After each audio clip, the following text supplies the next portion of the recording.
இன்றைக்கி எனக்கு ரொம்ப சந்தோஷமான நாள். ஏன்னா நாங்கள் வச்ச தக்காளி செடியிலேருந்து 3 தக்காளி பழுத்திருந்தது. நிறைய செடியில் பூ விட்டுருந்தது. நிறைய செடியில் நிறைய காயெலாம் கூட இருந்துச்சு. பார்க்கவே ரொம்ப அழகாக இருந்துச்சு. நாங்கள் மொத தோட்டம் வைக்கலாம், சின்னதாக கார்டனிங் பண்ணலாம் அப்படின்ற ஐடியா வரும்போது இந்த தக்காளி செடியை தான் நாங்கள் வச்சோம். சும்மா ஜாலியாக வச்சோம், வளருமான்னு தெரியாது அப்படின்றதால. பார்த்தா அழகாக வளர்ந்துச்சு. சரி, வளர்ந்து ரொம்ப நாள் ஆச்சு, பூ கூட வரலன்னு யோசித்தேன். ஆனால் அழகாக பூ விட்டு காய் விட்டு இப்போ அந்த காய் நல்லா சூப்பராக பழுத்திருக்கு.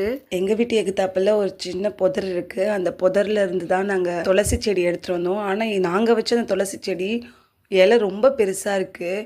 இது வரைக்கும் நான் அந்த மாதிரி பார்த்ததே கிடையாது. இதை பற்றின ஏதாவது உங்களுக்கு நியூஸ் தெரியும்னா கீழே கமெண்ட்ஸில் சொல்லுங்கள். இது நம்ம சாப்பிட்லாமா வேணாமா, இது உண்மையாமே துளசியான்ற சந்தேகமே எனக்கு வந்துடுச்சு. ஆனால் டேஸ்ட்டு ஸ்மெல்லு எல்லாமே துளசி மாதிரி தான் இருக்குது. கொஞ்சம் எனக்கு தெரிஞ்ச செடிகள்லாம் இப்போ வளர்க்க ஆரம்பிச்சிருக்கேன்.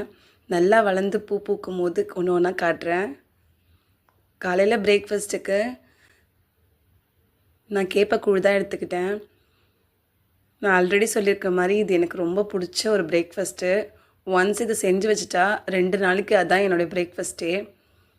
ஸோ கூழை நல்லா தயிர் போட்டு வெங்காயம் போட்டு, இன்றைக்கி மாங்காய் இருந்துச்சு. ஸோ மாங்காய் நல்லா ஸ்லைஸ் பண்ணி இந்த கூழில் கலந்துட்டு தண்ணி ஊற்றி கரைச்சி குடிக்க வேண்டியது தான்.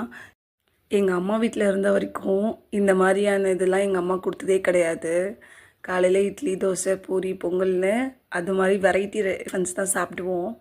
ஆனால் எப்போ எங்கள் மாமியார் வீட்டுக்கு வந்தனோ அவங்க செய்கிற சாப்பாடு எதுவுமே ஆரம்பத்தில் பிடிக்கவே இல்லை. ஆனால் அதில் இருக்க சில விஷயங்கள் நம்ம புரிஞ்சதுக்கப்புறம் தான், இல்லை இது உடம்புக்கு நல்லது, இது சாப்பிட்லாம் அப்படின்னு அவங்க பழக்கப்படுத்தி நானும் இதுக்கு பழக ஆரம்பிச்சிட்டேன். சாப்பிட்டு முடிச்சுட்டு நாங்கள் வண்டி எடுத்துன்னு எங்கே போனோம் தெரியுமா? பிவிஆர் மாலுக்கு தான், குட் பேட் அக்லி படம் பார்க்குறதுக்கு. போகிற வழியில் ஜீவா ருக்மணி தேட்டரில் சச்சின் படம் ரீரிலீஸ் பண்ணிகிட்டு இருந்தாங்க. சரியான கூட்டம். நாங்கள் அப்படியே பார்த்துட்டே போனோம். மாலில் அவுட் சைட் ஃபுட்லாம் அலோவ் பண்ண மாட்டாங்க. அதனால நாங்கள் என்ன பண்ணோன்னா திருட்டுத்தனமாக சில ஸ்நாக்ஸ்லாம் வாங்கி அங்கங்கே ஒளிச்சு வச்சுக்கிட்டு எடுத்துகிட்டு போயிட்டோம். உள்ளே போயிட்டு படம் பார்க்கும் போதே சாப்பிட்டோம்.